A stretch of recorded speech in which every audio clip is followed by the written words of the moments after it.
Good evening সবাইকে। Blogging with অর্চনার একটা নতুন ব্লগে সবাইকে অনেক স্বাগত। তো কেমন আছো তোমরা? আশা করি তোমরা সবাই খুব ভালো আছো, আর আমিও খুব ভালোই আছি। আর এখন এই দেখো বেজে গেছে রাত্রি 8টা। তো আজ সকাল থেকে কোনো রকম ব্লগ শ্যুট করিনি, সকাল থেকে সেরকম রান্নাবান্নাও কিছু করিনি। রান্নাবান্না বলতে সকালে করেছিলাম শুধু ভাত, আর কাল যে মাছটা করেছিলাম সেই মাছটা অল্প রয়ে গিয়েছিলো, তো আমি অল্প ডিউটি নিয়ে গেছিলাম আর বাবুর জন্য অল্প রেখে গিয়েছিলাম। তো সকাল থেকে ব্লগ শ্যুট না করার কারণ কালকে তো তোমাদের অর্ধেক বলেইছি যে মন মেজাজ ভালো নেই, বাড়ির সিচুয়েশান ভালো নেই। তো সিচুয়েশান না ভালো থাকলে সত্যিই কোনো কিছুই ভালো লাগে না, শুধু ডিউটি যেতে হয়, তাই উঠে কোনো রকমে ডিউটি গিয়েছিলাম। তো যাই হোক, ডিউটি থেকে এসে স্নান করে নিয়েছি এখন। আর এই দেখো বাড়িতে এসছে অনেক লোকজন বলতে আমার মা, বাবা, বোন, বোনের ছেলে মেয়ে সবাই এসছে। আমিই ডেকেছি, কারণ এই ঘরের প্রবলেমের কোনো রকম সলিউশন আমি বের করতে পারছিলাম না, যার জন্য বাধ্য হয়ে আমার ফ্যামিলিকে লাস্টে আমাকে ডাকতেই হলো। তো যাই হোক, এখানে বুঝতেই পারছো লোকজন এলে তো কাজকর্ম আরও বেশি বেড়ে যায়। তো এখানে চাটা খাওয়া হয়েছে, টিফিন করা হয়েছে, তো ওই টিফিনের বাসনগুলো এখন ধুয়ে নিচ্ছি। আর টিফিনটা শেয়ার করতে আমি ভুলেই গেছি তোমাদের সাথে। টিফিনটা কেন আজ অনেক কিছুই শেয়ার করতে ভুলে গেছি, কারণ বুঝতেই পারছো যে মাথার মধ্যে একটা তো টেনশন ঘুরপাক খাচ্ছে। তারপর সকালে ডিউটি করে এসেছি, একটা থকানি রয়েছে, সেটা আলাদা ব্যাপার। তো টিফিন করে অনেকগুলো বাসন জড়ো হয়ে গেছে, তো আমি এখানে বেসিনের মধ্যে বাসন ধুয়ে নিচ্ছি, কারণ একটু লোকজন হলে কাজকর্ম তো বাড়ে। আর এই যে বোন একদম কোমর বেঁধে লেগে পড়েছে কাজে, তো এখানে ও চা করে নিচ্ছে আর বারবার বাবুকে বলছে যে আমার ভিডিও করিস না, আর বাবু অতই ওর ভিডিও করছে নিয়ে গিয়ে ওর সামনে। তো যাই হোক, মাসিতে আর মেয়েতে এদের হাসি ঠাট্টা চলছে, আর আমি এখানে বাসনগুলো ধুয়ে নিচ্ছি।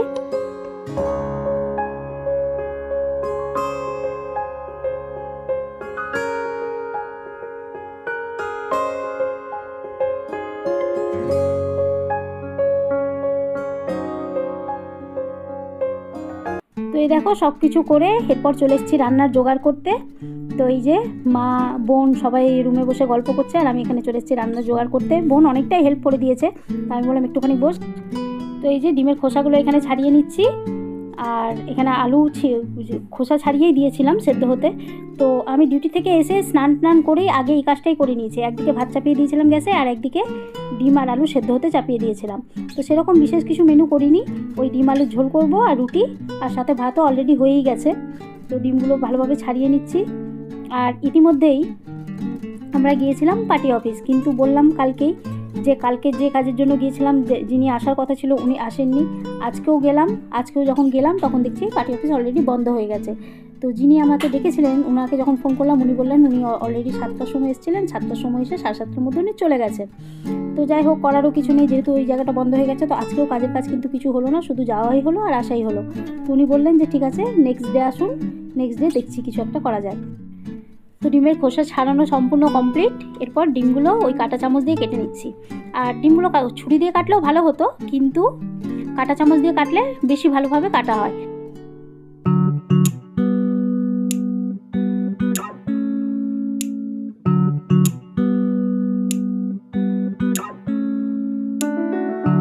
আর এই দেখো এখানে বোনের মেয়েও এসছে, ও দাঁড়িয়ে রয়েছে এখানে, আমি কাজ করছি আর ও দাঁড়িয়ে দেখছে। আর বাবু ভিডিও করছে, তো ও বলছে যে হ্যাঁ তো দিদি কত ভালো করে ভিডিও করছে। এর আগে ও হাইও করেছে ভিডিওর মধ্যে। তো যাই হোক, এরকম গল্প, আনন্দ, মজা সব কিছুর মধ্যে বেশ সব কিছুই হচ্ছে, আর সাথে কাজও হচ্ছে। আর বাড়িতে এরকম লোকজন থাকলে কার না ভালো লাগে বলো? সব দিন তো আমি মামে একাই থাকি, দেখেইছো তোমরা। তো আজকে বাড়ি ভর্তি লোকজন, মনে হচ্ছে যেন আনন্দ উৎসবের দিন এমন একটা। যদিও মন খারাপ, তবুও মন খারাপের মধ্যে আলাদাই একটা ভালো লাগা, সেটাই হচ্ছে ব্যাপার। আর নিজের ফ্যামিলির লোকজন থাকলে, নিজের মা বাবা, নিজের বোন, তারা থাকলে তো মানে বিশাল আনন্দ, তাই না? তো যাই হোক, আর আজকে অনেকটা লেটও হয়ে গেছে কাজ করতে, কিন্তু লেট হয়ে গেলেও সেই আলস্যি ভাবটা শরীরের মধ্যে নেই। কেন ওই বলে না যে বাড়ির লোকজন থাকলে শরীরের মধ্যে আলাদা একটা ফুর্তি থাকে, তো সেই হচ্ছে কথা। তো যাই হোক, এখানে হাসি মজার মধ্যে দিয়ে কাজও হচ্ছে, হাসি মজাও হচ্ছে, বেশ আনন্দ লাগছে। আর দুদিন ধরে মনের অবস্থা ভীষণ খারাপ ছিল, কিন্তু আজকে একটু যেন মনটা আনন্দ লাগছে। মনে হচ্ছে যে হ্যাঁ চলো, সাপোর্টিভ কেউ তো রয়েছে, সাপোর্টিভ পিঠের মধ্যে কেউ তো রয়েছে। আর দুদিন যা অবস্থা গেছে তাতে মনে হচ্ছিলো যে একদমই একা একদমই যেন নিরিবিলি, তো এরকম অবস্থা। তো যাই হোক, তোমাদের সাথে গল্প করতে করতে দেখো ডিমগুলো পুরো ছেলাও কমপ্লিট, ডিমগুলো কেটেও নিয়েছি।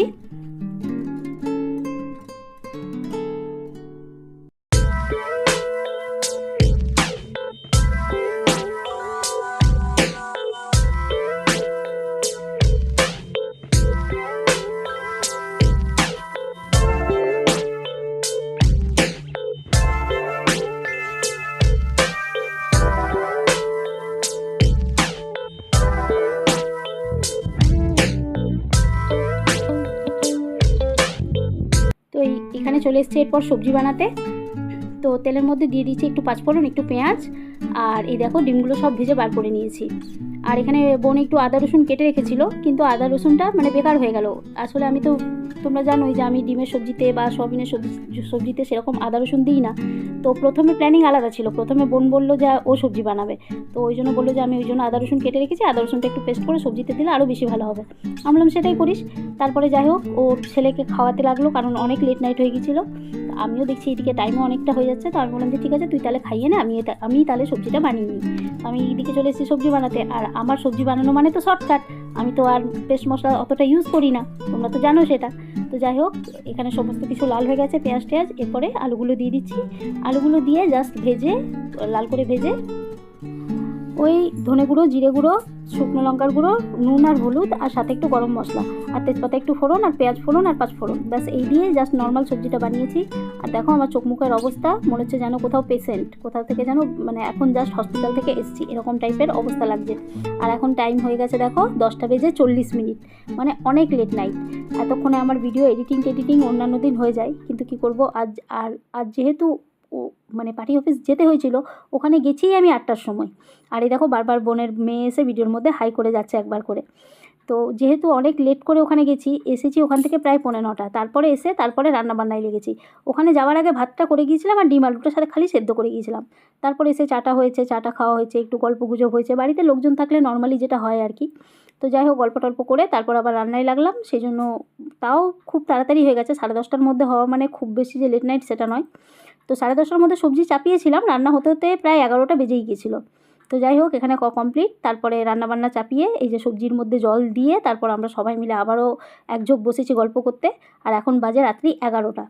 তো যাই হোক সবাই মিলে একটু জমকেশ গল্প হলো। আর আমি বলছি যে হ্যাঁ অনেক লেট নাইট হয়ে গেল, চল এবার খাবার বাড়ি। তো বোন বলছে যে দাঁড়ান আর একটু বসে যা, তারপর খাবার টাবার বাড়বি। তো যাই হোক কিছুক্ষণ বসে সবাই মিলে গল্প গুজব করলাম। তারপরে এরপরে রান্না কমপ্লিট ততক্ষণে। তারপরে এরপর সবাইকে খাবার দিয়ে দিয়েছি। তো খাবার দিয়ে দিয়েছি, এখন দেখো সময় হয়ে গেছে 11:30, মানে অনেকটা লেট নাইট। তো কিছু করারও নেই। তো এখানে খাওয়া দাওয়া বলতে মা, বাবা, বোনের ছেলে তো আগেই দুধ রুটি খেয়ে ঘুমিয়ে পড়েছে। আর বাবু, সবার খাওয়া কিন্তু কমপ্লিট। এরপর পালা ছিল শুধু আমার আর আমার বোনের। তো আমরা এই 2 বোন মিলে এবার খেতে বসেছি। আর 2 বোন মিলে খেতে বসা মানে এতদিন পরে, মানে বুঝতেই পারছো জমকেশ গল্প। খেতে খেতে প্রায় আধ ঘন্টা টাইম লেগে গেছে। যে খাবারটা আমি 10 মিনিটে খেয়ে নিই সেটা প্রায় আজ আধা ঘন্টা টাইম লেগে গেছে। আর বোনকে বললাম রুটি খেতে, তো ও রুটি কিছুতেই খায় না, সেই বাবুর মতো অবস্থা। ও কিছু হয়ে গেলেও রুটি খাবে না, দুধ খাবে না, ঠিক যেমন আমার বাবু ঠিক তেমন, মানে তার সেম টু সেম সে। তো যাই হোক ও ভাত খাবে, ওকে সেই জন্য ভাত সবজি দিলাম। আর আমি রুটি আর সবজি নিয়েছি, আর সাথে সকালের একটুখানি ভাত ছিল তো আমি সেটা নিয়েছি। তো বলছিল যে আমি এতটা ভাত খাবো না, তুই এর মধ্যে থেকে নে। আমি বললাম না আমি তো রুটি খাবো, তুই ভাত খা, আমি রুটি খাবো, অসুবিধা নেই। তো যাই হোক এখানে খাচ্ছি। আর 2 বোন মিলে এতদিন পরে যেহেতু একসাথে হয়েছি, সেহেতু জমকেশ গল্প চলছে। আর অপোজিটে বসে রয়েছে মা আর বাবা। তো মা বাবা তারাও গল্প করছে। দেখো আমি একবার করে খাবার খাচ্ছি আর একবার করে অপোজিটে তাকাচ্ছি। আর এই পাশে সোফার মধ্যে রয়েছে বাবু। তো এই দেখো আমাদের খাওয়া দাওয়া কিন্তু কমপ্লিট। আর এখন টাইম হচ্ছে গিয়ে কটা বাজে? 12:30। পাক্কায় কাটাই 12:30, মানে বুঝতেই পারছো অর্ধেক রাত। তো যাই হোক অর্ধেক রাত কেন, পরের দিন অলরেডি হয়ে গেছে, কারণ 12টা যেহেতু বেজে গেছে মানে পরের দিন হয়েই গেছে। তো করারও কিছু নেই, খেতে দিতে অনেকটাই লেট হয়ে গেল। আর আমার চোখ মুখের অবস্থা একদম খারাপ, কারণ কালকেও রাতে ভালো করে ঘুম হয়নি, একদম কাটায় কাল 2টো বেজেছে তখন গিয়ে ঘুমিয়েছি। আর আজকে সকালে আবারও 5টা না বাজতেই চোখ খুলে গেছে। তো সেই জন্য থকানিটাও বিশাল লাগছে। আর বুঝতেই পারছো এই টেনশনের মধ্যে সকালে ডিউটি গেছি, আবারও এখন এলাম, এত কাজকর্ম। তো করারও কিছু নেই। চোখ মুখ দেখে দেখো পুরো পেশেন্ট মনে হচ্ছে। আমার গলার স্বরটাও কিন্তু খারাপ হয়ে গেছে। চোখ মুখ দেখে আমি বুঝতে পারছি যে হ্যাঁ পেশেন্ট লাগছে থকানির জন্য, কিন্তু গলার আওয়াজটা হঠাৎ করে এত কেন খারাপ হয়ে গেল আমি নিজেও বুঝতে পারছি না। তো যাই হোক করারও কিছু নেই, একদিন তোমরা একটু অ্যাডজাস্ট করে নিও প্লিজ। তো চলো আর কি বলবো, আর তো বলার মতো কিছু নেই, অনেক লেট নাইট হয়েছে। एक तो गुड मॉर्निंग बोल दो कल का वीडियो के लिए। ऑलरेडी 12:30 बजी है। তো কালকের জন্য অ্যাডভান্সে গুড মর্নিং সবাইকে। আর কানের টানেরগুলো খুলে দিয়েছি বলে আরও কেমন লাগছে, না এত থকানি লাগছিল না, মনে হচ্ছিল না যে আর কিছু পড়ে থাকি, সব কিছু মানে সেই পার্টি অফিস থেকে এসেছি তখনই সব খুলে টুলে রেখে দিয়েছি। তো চলো আজকের ভিডিওটা এই পর্যন্তই। তোমাদের যদি আমার ভিডিও ভালো লেগে থাকে তাহলে ভিডিওতে লাইক দিও, কমেন্ট করো, আর চ্যানেলটাকে অবশ্যই সাবস্ক্রাইব করে রেখো নতুন ভিডিও পাওয়ার জন্য। তাহলে কালকে দেখা হচ্ছে নতুন একটা ভিডিওর সাথে, নতুন সকালে নতুন দিনের শুরু, আর সাথে একটা নতুন ভিডিও। তো চলো ততক্ষণের জন্য তোমরা সবাই খুব ভালো থাকবে, সাবধানে থাকবে, সুস্থ থাকবে। তাহলে সবাইকে গুড নাইট অ্যান্ড টাটা।